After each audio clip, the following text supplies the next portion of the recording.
Thank you, ladies and gentlemen, for this quite exciting topic. I want to thank the presenters and the panelists for guiding us. From where I sit, I think the starting point is for us to understand the mischief that is now leading us to rethink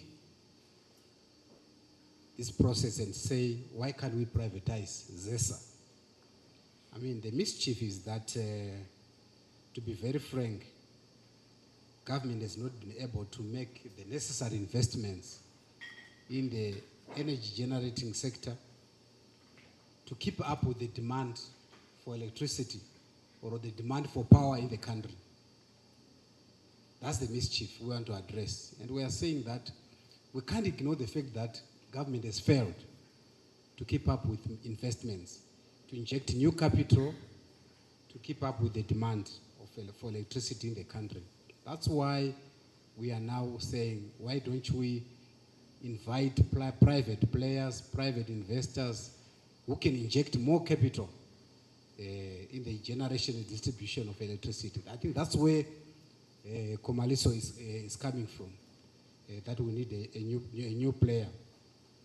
So if you look at the demand for electricity, I know my brother has also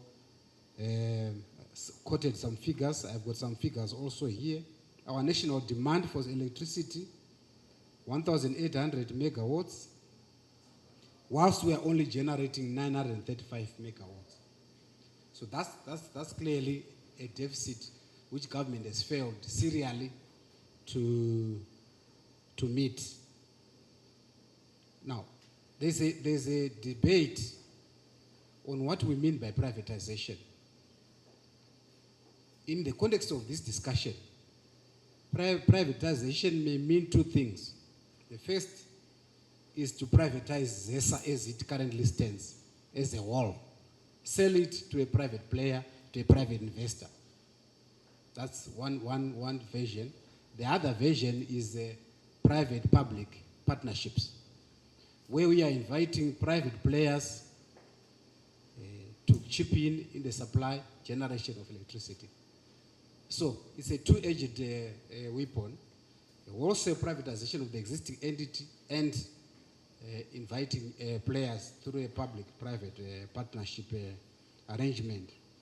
Now, as we stand, 18 new IPPs have been registered or are in the pipeline, which are going to produce 4,000 megawatts of electricity. That is as per the government blueprint. So we are saying in the production of the 4,000 megawatts, we need new players, private players, not just government, so that we can generate more electricity for ourselves. But the problem that is linked to privatization is that we are talking of investment, we are talking of new capital. So you have to ask yourself, is the doing business environment conducive to attract new capital into the energy sector? I mean, we all know our doing business environment and how it is difficult for new entrants or new investors to come in.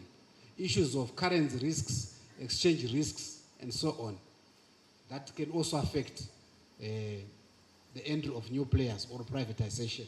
So we have to bear this in our mind when we talk about privatization in the context of the broader macroeconomic environment. What do we mean? Then the second issue, which my colleague Vajokonya raised, is the issue of tariffs. Do we offer competitive tariffs to attract investors in our privatization bid? So we have to revisit the issue of tariffs. The third thing is our regulatory environment. Is it conducive for privatization, which means for attracting new private capital into the electricity sector? But assuming that all these challenges are in order, are sorted out, how can privatization help us to get more electricity? In my view, we have to look at the energy transition. I think there is more attraction now to invest away from fossils. If you look at international banks and international financiers, they are no longer keen to invest in fossil sources of energy. You look at what is happening in India, China, they are scaling down. So there's an opportunity in this privatization process to introduce what we call green zones. In fact, in the global south now, there's the whole talk about green zones dialogue, green zones initiatives, where investors, private players are being invited to invest in wind, solar, and other renewable energy sources, and as a future for electricity supply in developing countries. But the problem is that even if we privatize and have players producing electricity, they still don't have the infrastructure. That's the transmission capacity for that electricity to get to the household or to the firm. They don't have the transmission capacity. That's why private-public partnership won't be avoided, because you have a private investor, they still need to generate, but connect to the national grid, which is currently existing. I'll give you an example of the Lake Mtirikwi mini hydro power plant that was commissioned sometime this year or last year. They are producing 5 megawatts of electricity, and that's a private player generating 5 megawatts of electricity. But they have to partner with government to use the transmission to access the national grid so that electricity can come to our households. So, as she said,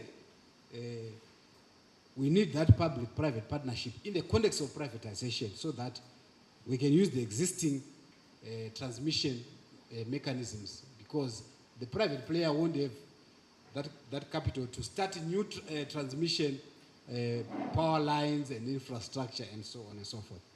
I thought I should just highlight the challenges that we are facing. And lastly, one of the areas where privatization can help us is where you look at the number of dams we have in this country.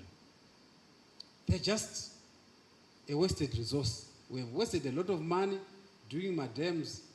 Why don't you have private investors to now generate electricity for the country using those idle dams? Thank you. Thank you very much, Doctor. Some interesting insights about the aspects. So Glenn, you will then pass over the microphone to Jewel. Thank you, Rejoice. So I find that the room is taking this conversation as binary, privatization or no privatization, but it is not essentially that. That is not how the debate is structured. I think one of the presenters, the panelists in giving their presentation, they spoke about Econet, and there is a lesson on how we can actually look at the mix of privatization in Zimbabwe, where Econet exists as a player, you had Telecel as a player, and government was there with a state-owned enterprise in Net1, right? When you look at the dynamics in terms of service delivery, it can also just go straight to the issue of why this debate is happening. Because if there are farmers in here, you know that they will have a Net1 line. Why? Because government is making sure that the whole country is covered. That is their priority. They're not looking at profits. Whereas Econet is looking at where do we have subscribers? Where can we get more people? So we neglect this area because there's interspersed farmers that are there and they are not going to give us volumes. So already we are looking at an issue of saying if we are going to go the direction of having wholly privatized electricity supply, some areas are going to be perpetually in the dark because it doesn't make business sense for a business investor.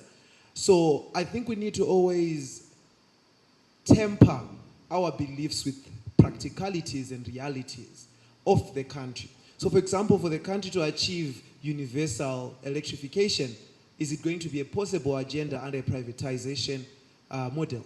Right. So there's also another option to then say, like what you were saying, let's clearly define what privatization means.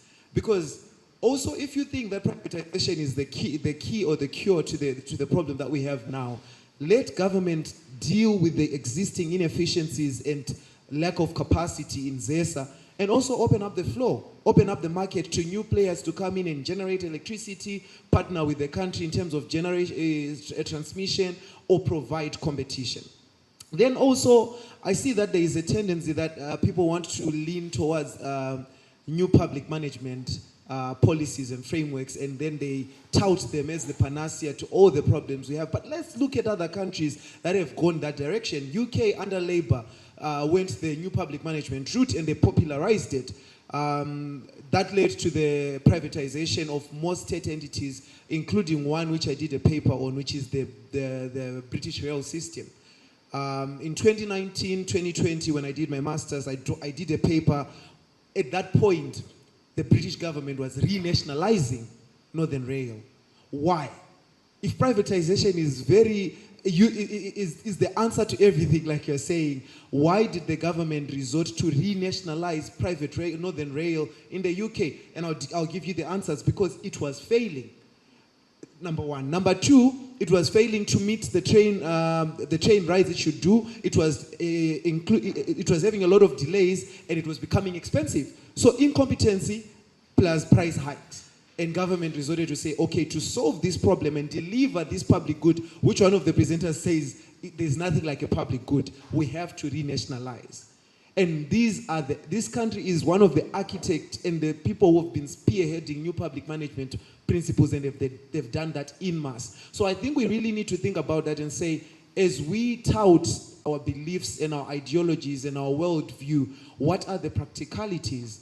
And then also, at the end of the day, we will not stop thinking about an idea of saying we are not leaving other people behind. Are you going to be happy if Zimbabwe is going to be in a place where it is privatized and rural areas remain in the dark? Then finally, I think we also need to think around sustainability and where the world is going. So this is similar, akin to having a conversation about should we privatize still one and we stop there and not think that a cellular is going to come, right? So when we think of power in Zimbabwe, we have to think of household power and we have to think of industrial power.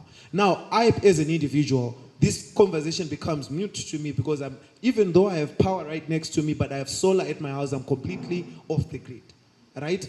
So that conversation is, I'm not even interested in getting state power, grid power. Instead, I'm thinking, how do I upgrade from my 3.2 kVA to a 5 or to a 6? So you have a scenario where you are going to have decentralized power generation, where there's a possibility to say all of us here become power firms, and we're netted by the grid. So I have the capacity to create 10 kVA. How does the government take part of my power that I produce from my solar, and I'm netted and said, okay, Zesa owes me every month, right? But that won't work for industry. So we want to think around that and say, there's so many models to explore and say, how do we make this conversation relevant to all of these practicalities that we have as a country, and to think around climate energy as well and say, there's an opportunity for Zimbabwe with all of the abundant solar and sun that we have. Thank you very much. Glenn? I think the question that we still have not addressed, which we need to address, is this privatization to try and cover inefficiency, failure on our part, or is the best economic route to take? I think we probably needed to answer that question. The rest is secondary if we don't deal with the source of the problem. Now, there are many ways that you will privatize if you want to, which is going to work, because Israel did it very well. Israel, every house has got solar, particularly their geysers. It's mandatory that you have got a solar geyser. You don't have to use any other thing. So that surplus power that you can generate from your own house can now be used for other things. So you can do that, you can make that as a law in Zimbabwe, it can be done. Like you said, I am off the grid, so my cooking is on gas, and that's it. So at my house I don't need Zesa, but I cannot do the same at my factory. So as you can see, this just makes the whole picture a bit complicated. So the arguments I see, of course, is 2 against 2. The arguments that I see, at the end of the day, I don't know whether we are going to walk away from this place with a really definite position, unless one does it the other way around, that what I want is what's going to prevail. There are better ways to do it. There's solar power in this part of the world. We can use it. He talks about the British. Let me tell you something that we must never forget. Zimbabwe industrialization was designed in England and applied in Zimbabwe. Never forget that statement. We've never been able to move out of it. The second point, the people that are running our own country, the leaders of this country, including the current parliament, which is full of what I don't know whether I will call it. It's not been the very impressive one. I shall put it that way. The current, no, he's here. I'm not trying to run away from you. I think you better take it to his colleagues.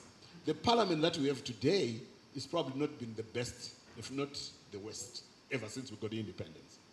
So all I'm saying is, you need to know that these people never ran anything until they got money. How they got the money, we don't know. The money they started that they earn is too little. But now they are billionaires. They are now multimillionaires. So these people, are they doing it for the interest of our organizations? And all we sit here and do is we are dealing with the peripheral issues. The real issues are there. And the poor is suffering. I'm one of the poor. So I'm suffering. I have a factory that I'm just about to close. You know why? Because there's no power. And you see, not having power, my capital is being depleted every day because I'm not generating anything. So that just tells you.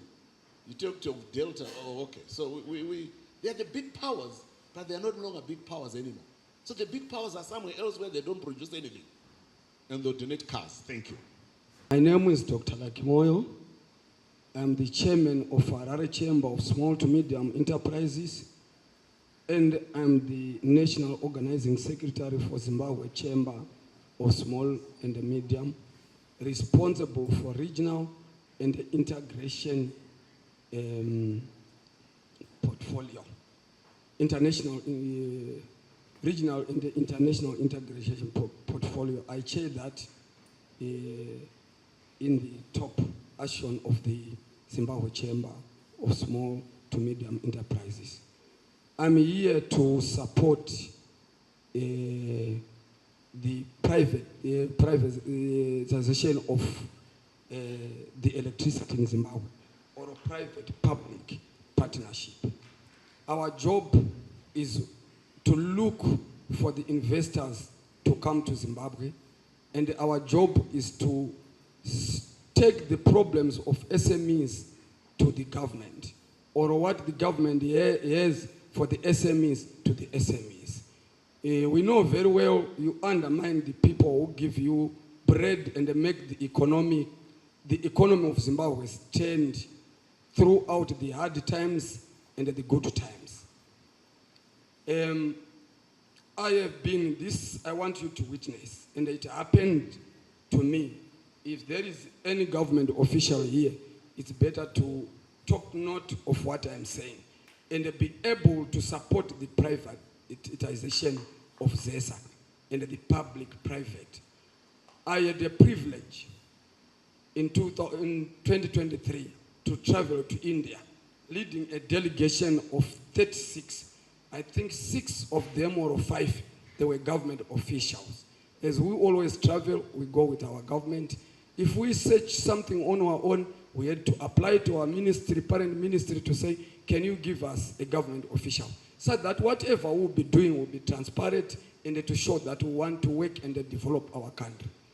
So we managed to be able to visit a company called Jindal.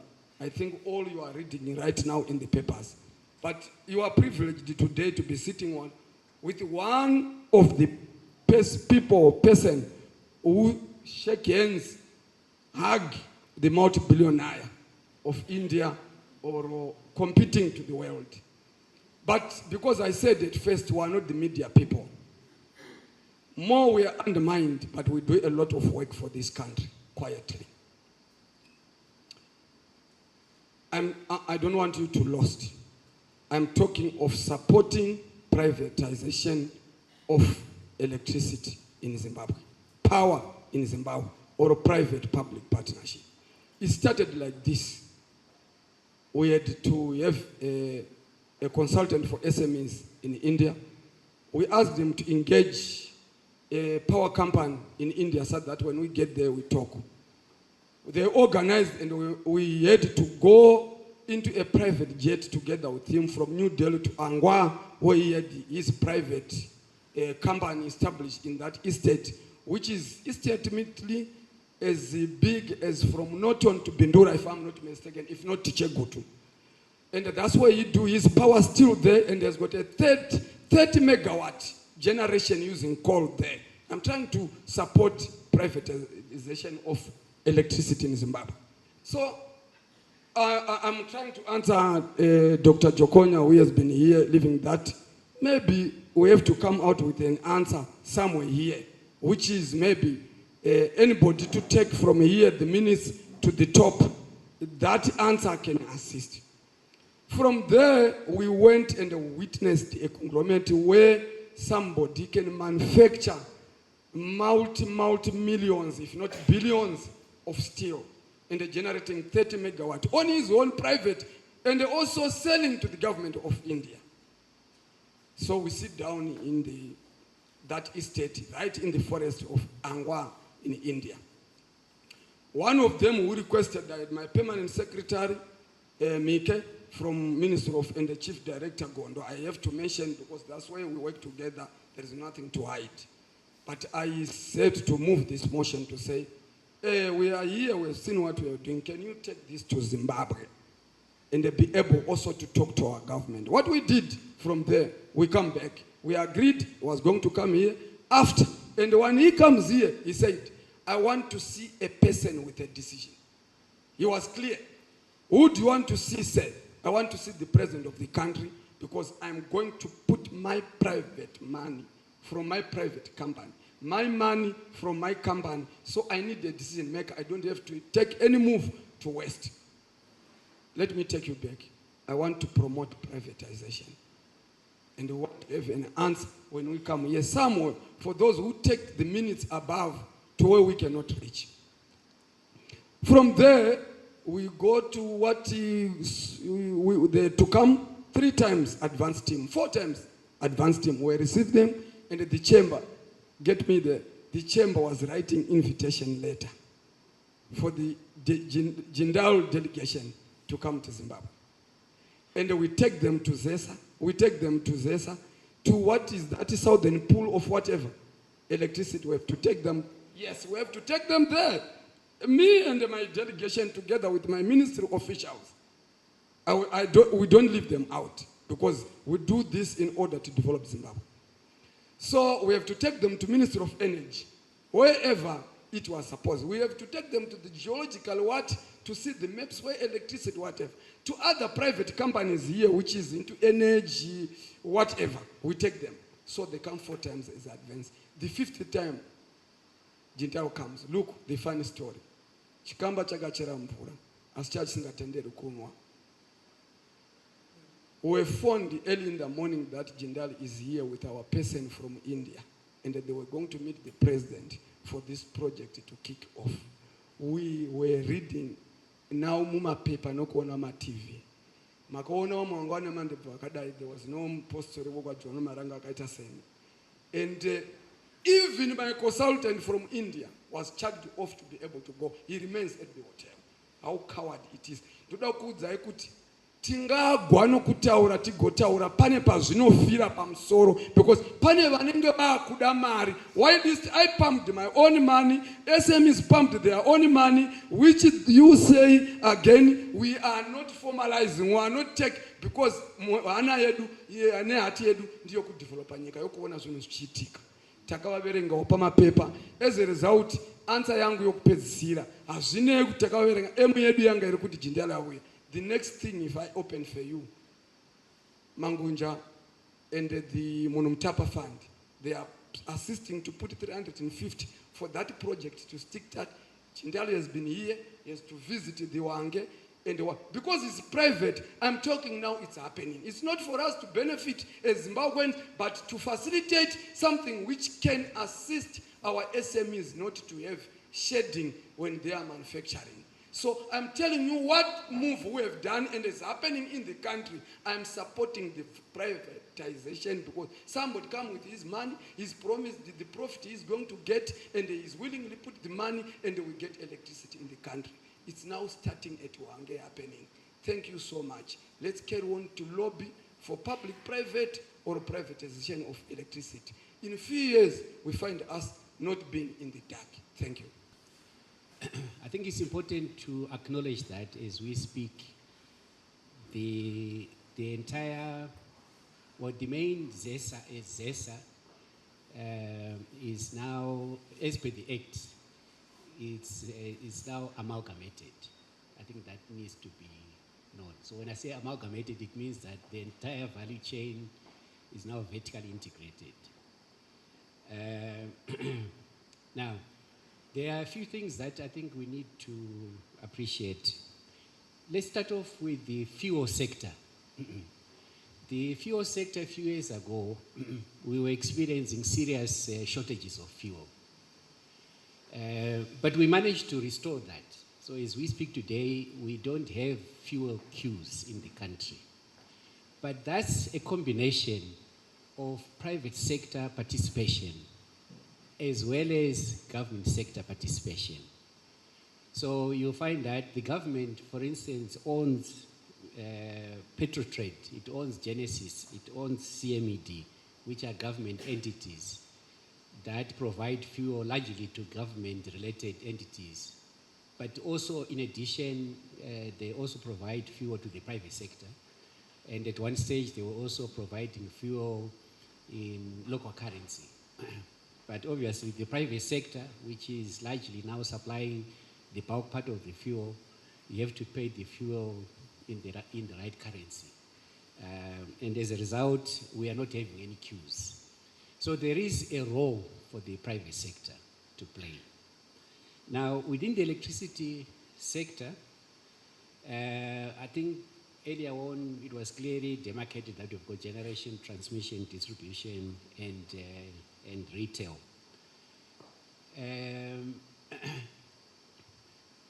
These are two technical terms which I want you to understand and separate. So we have got IPPs. These are independent power producers. And by definition, most of these have been providing power to the grid. So in other words, they are supplying power to Zesa, those IPPs. On paper, we have over 100 such IPPs. If, for instance, all those IPPs had managed to commission their projects, we'll be having in excess of 7,100 megawatt. In excess of 7,100 megawatt. In data, our demand is just over 2,000 megawatt. But most of that has not materialized.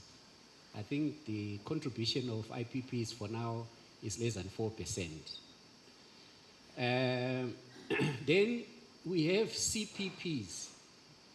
The difference between IPPs and CPP is that CPP, in very simple layman's language, is those power plants that are used for own consumption.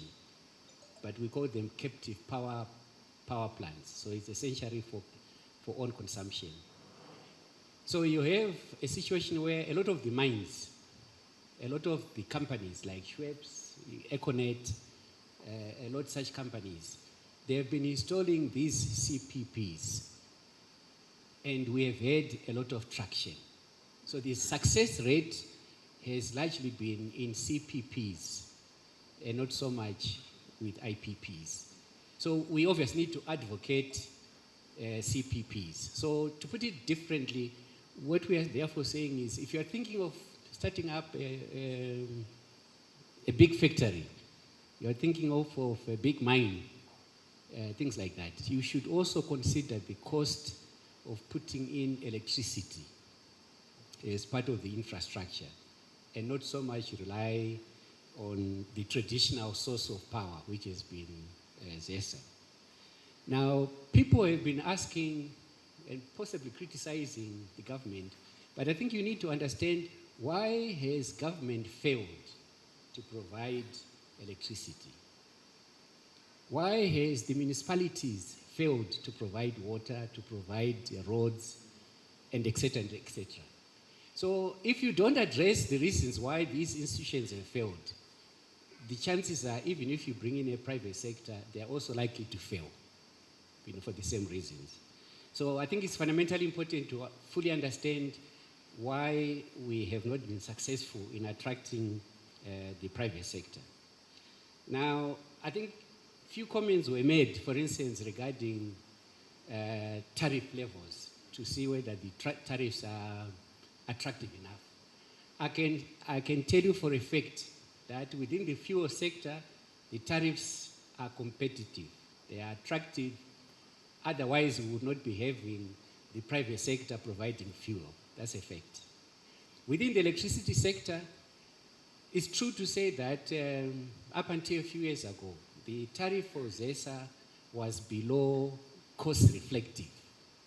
And that begins to explain some of the legacy loans that we were talking about, which I think we need to address. But as we speak today, the Zesa tariff is now, I shouldn't be saying it, but it's a fact, is now the highest in the region. Okay? So competitively, Zesa has now got an attractive tariff, to the extent that if Zesa is dealing with an off-taker, the off-taker should not be fearful that Zesa will not be able to pay, or ZETDC will not be able to pay. Because the tariff, on average, we're now talking of an average tariff of 16.08 cents per unit, which is the highest in the region. So Zesa has now got a very competitive tariff. So to put it differently, Zesa has now got a good financial footing going forward. But it has, obviously, these legacy loans that we need to address. So my recommendation should be that we should separate those legacy loans so that Zesa can move forward.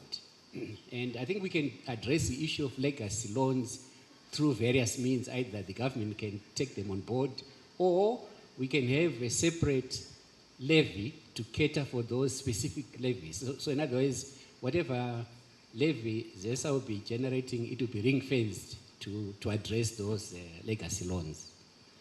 Now, if you look at our IPPs, you cannot have an IPP that has got a below competitive tariff. It just doesn't make sense, because these are private sectors. They will not do something as a service. So all our IPPs have got tariffs that yields very positive returns, all of them. As Zera, we put in a cap of 9 cents per unit. But as we speak, we're actually getting IPPs coming up with less than 9 cents per unit. The technology is now such that the cost of technology has been going down from roughly $1 million per megawatt to something like 700,000 per megawatt. So the cost of capital is going down. So strictly speaking, the cost of solar should be going down. So I can make a statement to say that all our IPPs, the ones that have been licensed, they've got very attractive tariffs. So the issue is not with the tariff levels. Somebody made reference to the regulatory environment. I can tell you for a fact that just like yourselves, you call yourselves think tanks.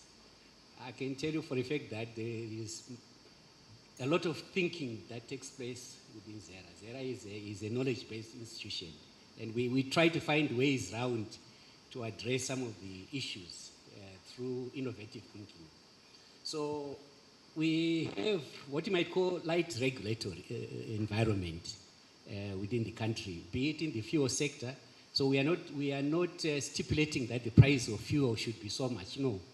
All we do is we put in a cap, and people must compete within that, and that's what's happening. So you go around, you find that there are some stations that are selling fuel 10 cents, 5 cents cheaper because of that. The same applies with the electricity sector.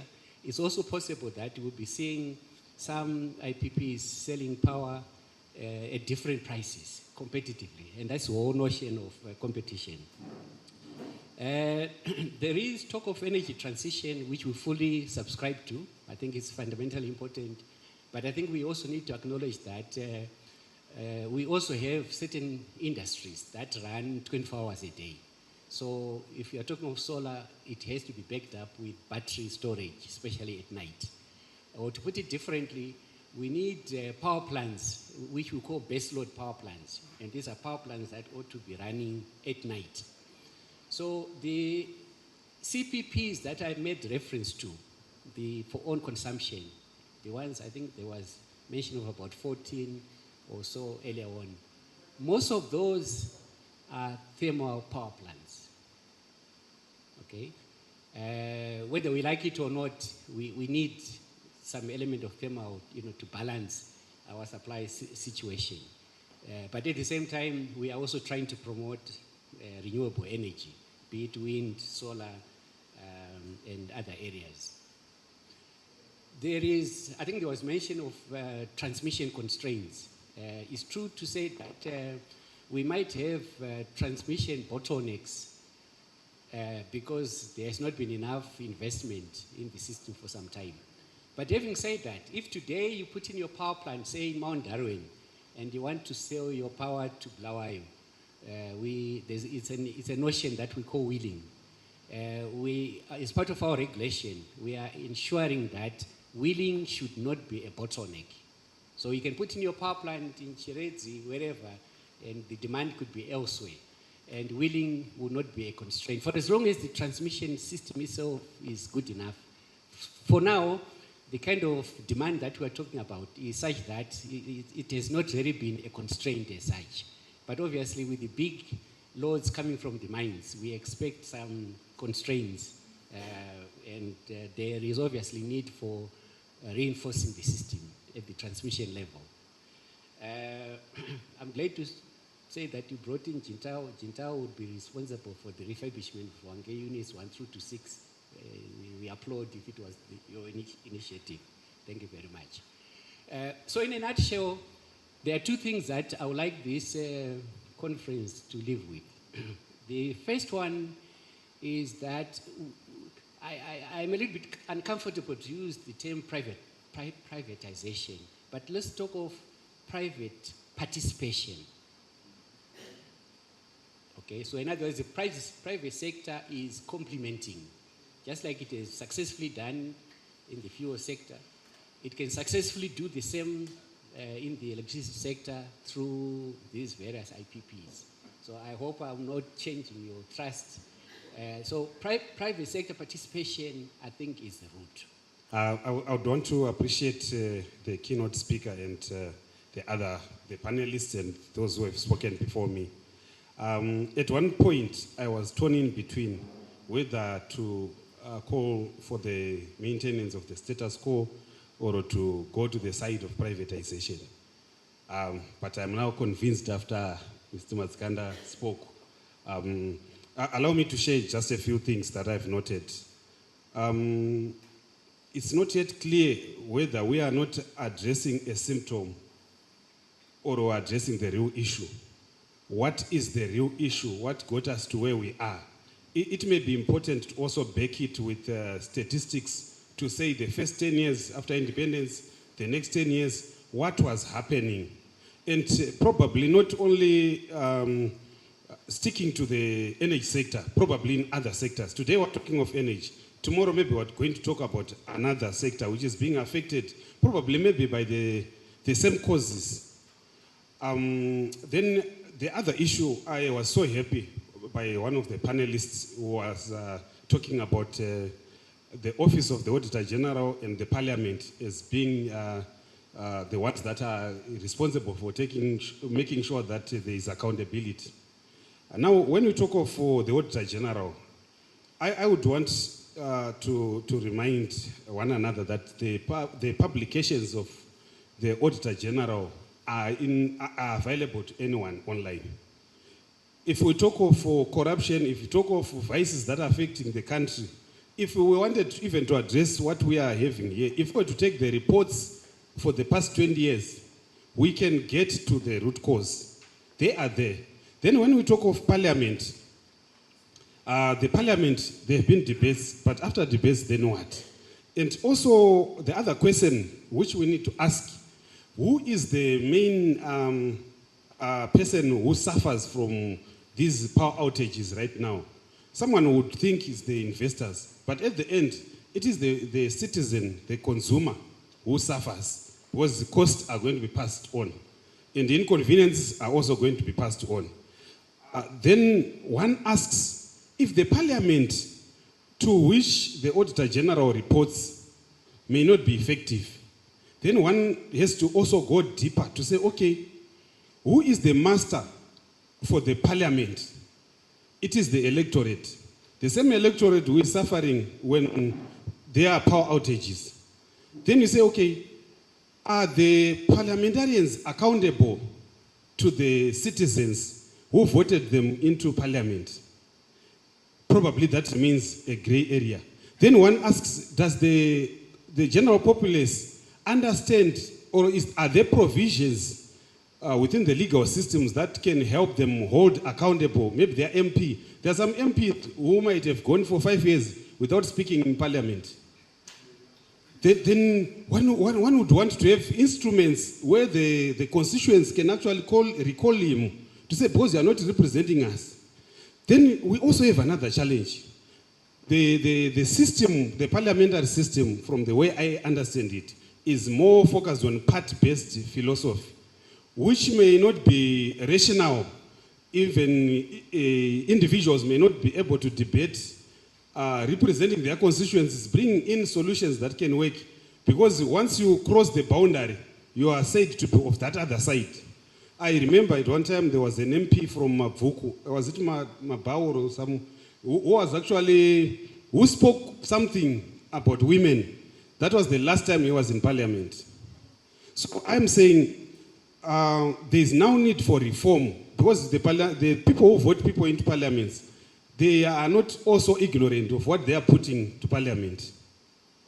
Are the parliamentarians being voted on merit, or there could be some other methods? So I think we need to go back to the education system, where we have to put in something about citizenship, where we even talk of paying taxes as a responsibility of a citizen. Then we also talk of the power systems. Some people think the MP is supposed to be putting maybe tar on the, these potholes. There's information gap. Then when they get to the parliament, when they come back, they are now bosses.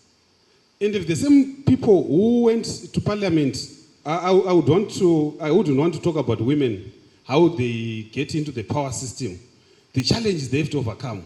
I'm saying, why don't we also include, maybe in some other forum, where we say, are citizens aware of their responsibilities and their right, and how to hold these people accountable? When we see a damning report from the Auditor General, are the citizens supposed to be quiet? We are talking of a parliament at one time where Mkwasha wangu Chinos was also there. Pawakanga wakuda kutengerwa computer ze 9,000. One computer for 9,000. And we are saying, are these the right people that should be there? Then if they are not the right people, how do we get the right people there? And probably if we have the right people, are they not hiding somewhere? How do we convince them to get there? Oh, okay, thank you. So the issue is more of maybe the human factor, the structure in the system, which needs to be corrected, such that, because right now, you know what, Mr. Ngwe, if we are going to talk of the private partnership, we are saying, who has got the money who will get there? We may eventually find the same people that might have got us to where we are the ones that will jump there And probably they might connive with other private practitioners and continue depriving us as well.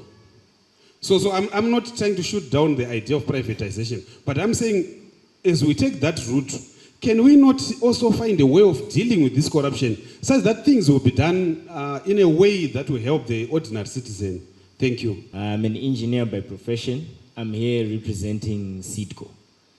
So my main concern as having been participating in the industrial sector in Zimbabwe is with the efficiency of the power generation process mainly, because I believe we can have an integrated approach where the generation specifically is privatized, but the distribution, for those worried about whether Dotito will get electricity, the distribution can be regulated by the government.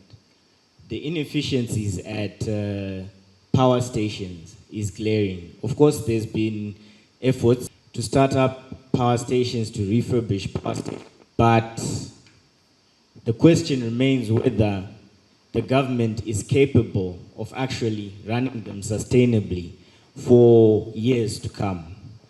So I think that we should insulate critical sectors like energy generation from the whims of political interests in government. One of the panelists spoke of Chipomtasa running Tel 1.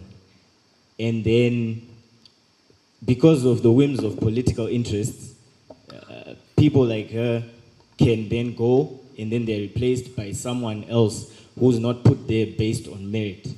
So we can insulate that part of our power supply, national power grid, from political incentives, or rather political motivations because of reasons other than merit.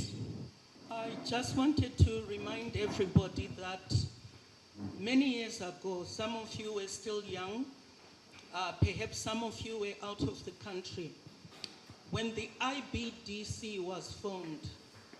And I think at their opening, Dr. Bernard Chidzero was the Minister of Finance that time. And he was asked why it was taking long for government to create an enabling environment for black participation in all sectors of the economy. And his answer was very clear. He said that it was not the policy of the First Republic, what we are now referring to now as the First Republic. It was not their policy to encourage black participation in the private sector because they are worried that they will start a fifth column.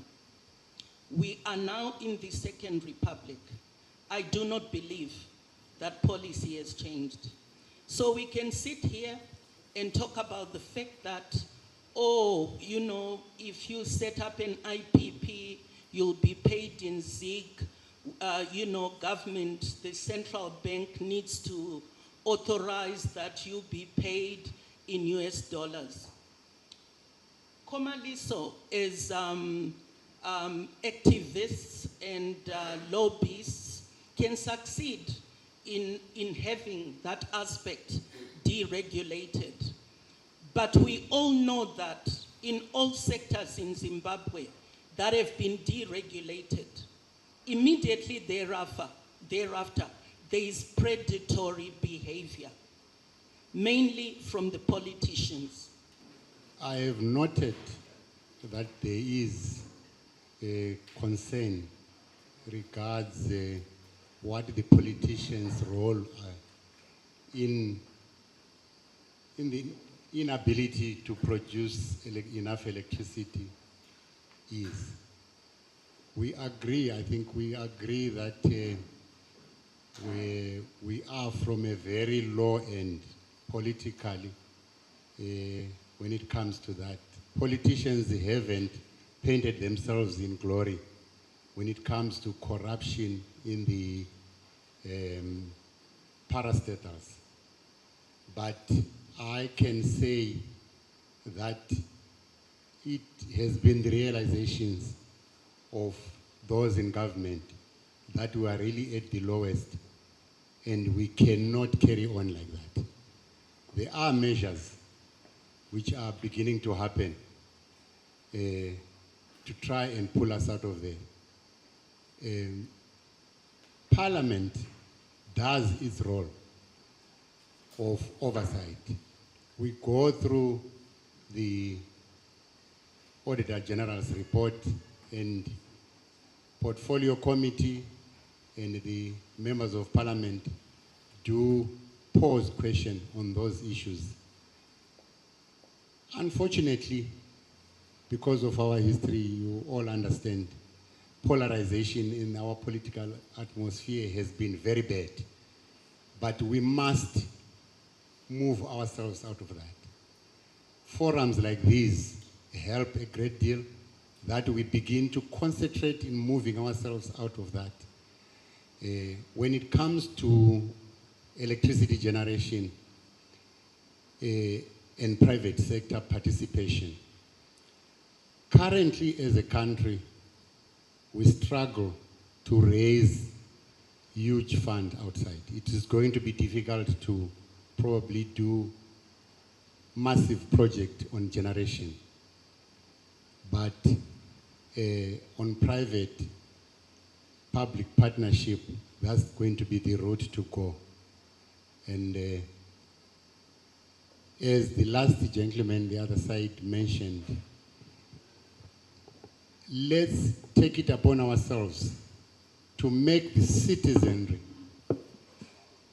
make correct choices when it comes to their representation first, then take them to account, make them to account to them.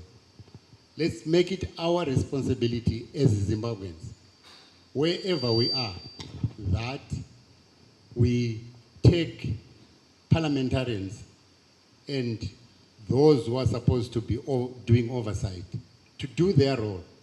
If they don't, let's remove them. What probably happened is that over a period, a lot of intellectuals, a lot of people with capacity walked away from politics, and that has resulted in the road which we find ourselves in. It is critical that the brains around in here get involved. Get involved, because politics is what has brought us to this road. The toxicity has brought us to this road. I realized two gentlemen who kept going back and saying, are we not sugarcoating inefficiency instead of solving the actual problem? Yes, the actual problem has been corruption and inefficiency, employing incorrect people in positions of authority. But we can take that into our hands. The tide is beginning to rise, and I am sure if we all pull our socks and turn it around together with what is happening currently, we can eventually move out of where we are. But privatization alone is not going to be very appealing because of the commodity we are dealing with. We need to make it possible that private sector joins government in this, in generation, transmission, and all the sectors of that economy by partnering government. Street level aspects, and echo what you're saying. Solar is my background.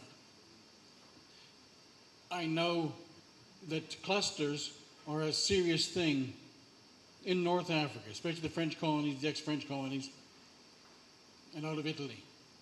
I know there are 2 mines in the DRC that are run entirely on solar power because there is no grid. I also know that I could not put solar panels on my roof and the roof of my whole block of flats and sell power to my neighbors. The people of Sam Levy's village, whoever owns it now because he's dead, could not put solar panels in the entire parking lot and sell power to their tenants. And the people of Livingston House could not put solar panels on the roof of Livingston House and sell power to their tenants, 300 some tenants maybe, because it is overly regulated. Captive power plants, yes, because they're not being sold. But I myself and everyone else I know cannot sell power to their neighbors. We need to get this thing sorted out and make it non-binary and put it on the street. Now we have net metering, which takes care of your concerns. The problem that we had with net metering was that at one stage it was expensive. But now, with resources being made available, in some cases, Zesa is actually installing net metering for free. So that is not a cost to you. So the advantage with net metering is exactly like you are saying. You can now sell power to your neighbor. We are even thinking of virtual metering. You can use the same power generated in Mount Pleasant for your farm elsewhere. So that issue is partly being addressed. There was an issue raised on efficiencies. Now you find that if you have competition, efficiencies would be taken care of. If you're not efficient, we just be left out. It's as simple as that. So we need more participants that would address the issue of efficiency. We know there is a lot of efficiency. I think Gloria raised the issue of the fact that when we privatize, there might be some people who make themselves filthy rich. But that's why I said very carefully, we should be talking of participation, private sector participation, which is different from saying the Zimbabwean government is now selling Wange. That is privatization. So in short, privatization, in its very simple basic term, it means change of ownership. I think we should not be advocating for that at this juncture. I think I've made that clear. Because already the government has got an act to have the existing power plant, existing infrastructure under government hands. But if you talk of private sector participation, which I think is where we can make headway, there's no issue of corruption because the private sector, it's their money. They will ensure that their money is used to good use as much as is possible. And we find that there is competition, the issues of prices. Like we have witnessed within the fuel sector, there has been competition. Prices have been coming down, although some people might be complaining. So that's why I said I think the outcome of this workshop should advocate private sector participation. And not so much to say, let's sell Wange. I think we are far from it. I mean, I'm not a finance guy, maybe not Dr. Mashakari, they are finance guys. But the truth of the matter is, our financial institutions are just weak. There is no financial institution in Zimbabwe that can buy Wange power station. We had an Indaba with IPEC. This is the insurance people. The best that they can do to the power sector is just $40 to $50 million a year. Very little compared to what we require.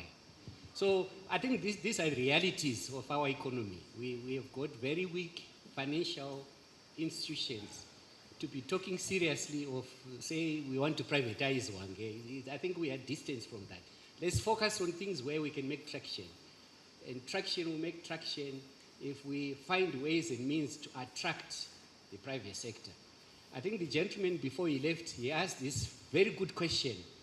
Why aren't we attracting the private sector in generation? That's a very good question. And I think I've tried to give hints to that. The answer to that is the currency. You guys, you are activists, you are lobbyists, whatever you want to call yourselves. That's where you should be putting your energy on.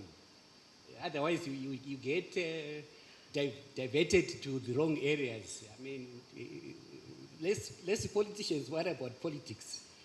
We've got 3-4 years from now before we think of elections. It's Kachana, it's in the distance. They worry about but we need to worry about the things that are affecting us today. And today, because the solar, you can put in a solar within 6 months to a year. So the issue is what is stopping us having solar today, which will yield results in 6 months, in a year's time? And the answer is the right currency. So I hope I've shed some light in terms of where you as lobbyists, as activists, you need to put your full energy on and not to dwell on things that in management we say you don't have control over. Thank you. If you, Honorable, if you look at the way the Telecommunication Act was realigned to suit the entrance of Telecel and Net1 and Econet, you can sense, David, that sometimes legislation on its own can present a subtle barrier to it's an illusion or a perception, you know. So perhaps in the process, Jabu Tonde, Tino, we need to re-look at the privatization model of the telecommunications industry. I mean, of course, with the help of Gloria, because I have a feeling that when we use things like we cannot afford to buy Wange, it's in the context of the limitations of our banking capacity. But like what maybe Gloria was saying, maybe sanctions and all that might be affecting us. But if we then focus on the yield factor, in other words, what is it that I can benefit from snapping one of the elements of the supply value chain, Honorable? If I were to buy Wange, buy Munyati, buy Harare Tema, buy Bulawayo, what do I make out of that in the context of Zera's regulatory framework? I don't know. I mean, because when we lobbyists talk about private sector participation, we are not necessarily only talking about Delta, Zimplats and all that. We are simply saying, as the president would say, Zimbabwe is open for business. So if Elon Musk says, look, I've got $1 billion to invest in energy, and I want to participate in the delivery cycle of Zimbabwe, whatever it is, you know, that should not tie our hands. But then again, as a think tank, we also have to be open to other options, how best we can, because it's a hierarchy. We have to start from somewhere. Elon Musk is not coming in to say, I want to buy Tel1, which is now privatization. So look at privatization as change of ownership. So in other words, Tel1 is now been bought, it's now private sector. No, they are saying we will participate. Econet, they didn't come in to buy the existing telecom system. No, they participated. So the issue of participation is key. And when you've got more players, you begin to have choice, you begin to have competition, etc., etc. And that's what we need. He speaks like an economist, not an engineer, and it's frightening, you know.